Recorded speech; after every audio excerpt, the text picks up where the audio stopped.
দাদা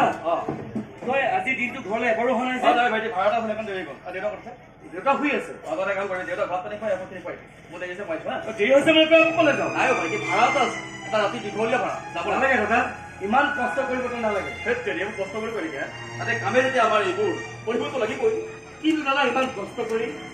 ভাইটি তই কৈছো নহয় আমাৰ এইবিলাক কামে এটা চিন্তা নকৰি দাদা তোৰ দেহাটোৰ কথাও চিন্তা কৰিব লাগে মোৰ দেহা একো নহয় তই চিন্তা কৰিব নালাগে নহয় কিয় চিন্তা নকৰিম মই চিন্তা নকৰিলে তোৰ কথা কোনে চিন্তা কৰিব ভাইটিও তোৰ এতিয়া চিন্তা কৰিবলৈ বয়স হোৱা নাই নহয় শুন তোৰ যেতিয়া চিন্তা কৰিবলৈ বয়স হ'ব তেতিয়া চিন্তা কৰিবি হ'ব মই দাদা তই আমাৰ কাৰণে বহুত কৰিছো কোনে কৈছে মই তহঁতৰ কাৰণে কৰিছো বুলি তই নকলেও বুজি পাওঁ মিছা কথা মই যি কৰিছো মই মোৰ নিজৰ কাৰণে কৰিছো নিজৰ সুখৰ কাৰণে কৰিছো জানো ভাইটি তই লিখা পঢ়া কৰি ডাঙৰ মানুহ হ'ব লাগে সমাজত তোক সকলোৱে চিনি পাব লাগে আৰু ৰাতিপুৱাৰ পৰা গধূলিলৈকে দেউতাৰ মুখত হাঁহি বিৰিঙি থকা দেখিব পাব লাগে এইবোৰ যেতিয়া মই একেলগে দেখিম তেতিয়া মোকতো আৰু সুখী কোন হ'ব আৰু এইবোৰ জানো মই মোৰ নিজৰ সুখৰ কাৰণে কৰা নাই দাদা তই সঁচাকৈ আমাৰ কাৰণে বহুত কৰিবলগীয়া নাই কৰা ভাইটি এই আৰম্ভণিয়ে পটবৃক্ষই গজালি মেলিছেহে এই গজালি এদিন আকাশ চুবগৈ আৰু তেতিয়ালৈকে মই মোৰ কাম কৰি যাম ভাইটি দাদা আজিৰ পৰা তই অকলে নহয় মই তোৰ লগত কাম কৰিম খবৰদাৰ বুলি কৈছো অ ভাইটি তই মোৰ এই সপোনবোৰ ভাঙি চিঙি ঠাণ্ডা নকৰিবি জানো ভাইটি তোক মই বহুত সপোন দেখো মই কৰিব নোৱাৰা আধৰুৱা কামবিলাক তই কৰিব লাগিব দাদা মোৰ সপোনবোৰ তই পূৰাব লাগিব ভাইটি এই গীটাৰখন এইখন মই সদায় তোৰ হাতত দিছো তোৰ এই হাত দুখন গীটাৰৰ কাৰণে আমাৰ দৰে তাৰ পৰি ষ্টেৰিঙৰ বাবে নহয় ভাইটি দাদা জানো ভাইটি তই ডাঙৰ শিল্পী হবি মই ৰাস্তাৰে খোজকাঢ়ি যাওঁ ৰাস্তাৰ মানুহে মোলৈ চাই চিঞৰি চিঞৰি কব এজন বিখ্যাত শিল্পী নয়ন বৰা ককাই নয়ন বৰা আহি আছে আৰে ভাইটি মোৰ যে আনন্দত বুকুখন পাতি চিটি যাব দাদা মোৰ ভয় লাগে কিহৰ ভয় যদি মই তোৰ সপোনবোৰ বাস্তৱ কৰিব নোৱাৰো আৰে বাৰে বাৰে তই সপোন হোৱাৰ কথা নকবি না তোৰ নিশ্চয় মনত আছে মায়ে আমাক সৰুতে এৰি থৈ গুচি গ'ল দেউতাই বহুত কষ্ট কৰি আমাক তুলি তালি ডাঙৰ দীঘল কৰিছিল কিন্তু হঠাৎ এদিন প্লাষ্টিকৰ মিলত কাম কৰি থাকোঁতে দেউতাৰ এখন হাত চিৰদিনৰ কাৰণে খনীয়া হৈ গ'ল আৰু তেতিয়াৰ পৰা ঘৰখনৰ সমস্ত দায়িত্ব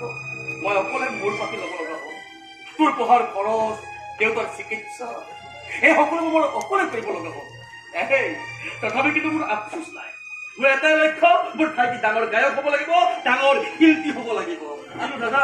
তই এইবোৰ তই কিমান দিনলৈ কষ্ট কৰিবি যেতিয়ালৈকে পৃথিৱীত ছন্দ সূৰ্য থাকিব তেতিয়ালৈকে কৰি যাম কিন্তু দাদা ময়ো চিন্তা কৰিছো মোৰ চিন্তা শক্তিৰ লগত তোৰ চিন্তা শক্তি যোগ দিম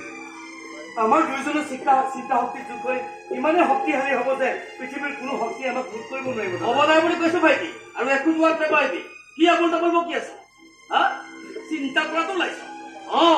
তই যদি চিন্তা কৰিব বিচাৰিছ তেতিয়া দেশ জয় কৰাৰ কথা চিন্তা কৰ মানুহৰ মন জয় কৰাৰ কথা চিন্তা কৰ পৃথিৱী জয় কৰাৰ কথা চিন্তা কৰ এই দয়া ককাৰ কথা চিন্তা কৰিব নালাগে এইটো কান্দিছে নকৰাটো ইমান ডাঙৰ হ'লে এতিয়া কান্দিলি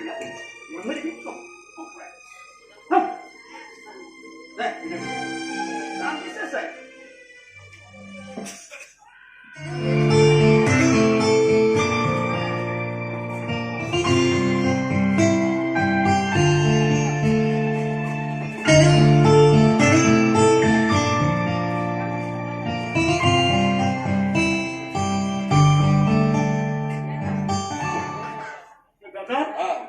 তই ইমান ধুনীয়াকৈ গীতা বজাব জানো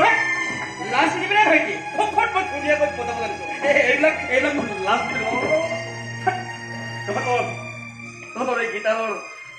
মিঠা মিঠা শব্দৰ লগত আমাৰ তাৰকৰ ঘৰ ঘৰ শব্দ ক'ত মিলিব দাদা তোৰ তাৰকৰ ঘৰ ঘৰমিত আমাৰ জীৱনৰ চকৰি ঘূৰিছে হ'ব তই মোক লৈ এতিয়া কবিতা ৰচিব নালাগে ভাইটি তই কাম কৰিবি তই দেউতাক ভাত পানী খোৱা মোক পাৰিবি মোৰ দেৰি থাকো আহিছো তই মোক ক'লে জানো কিবা আহা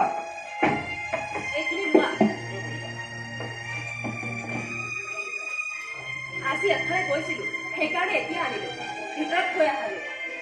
কৰিব তুমি বহা মই আহিছো নয়ন গাখীৰখিনি গৰম কৰি আনিছো গৰম কৰিব নালাগে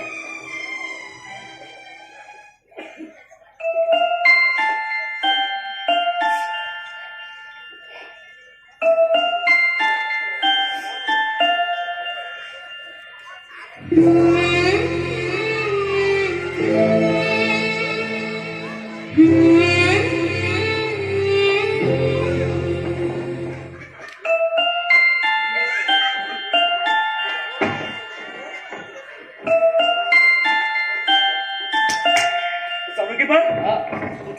দাদা জানকী বা গুচি গ'ল নেকি ইমান তৎক্ষণাত গুচি গ'ল ঐ তই তাৰমানে কিবা এটা ক'লি মই কি ক'ম তই কৈছ বাইদেউ ক'বলৈ একো চান্সে নাপালো হয় নেকি? মই যাওঁতে দেৰি হ'ব ক'লৈ যাওঁ উঠি আহিলে নহয় দেউতা দেউতা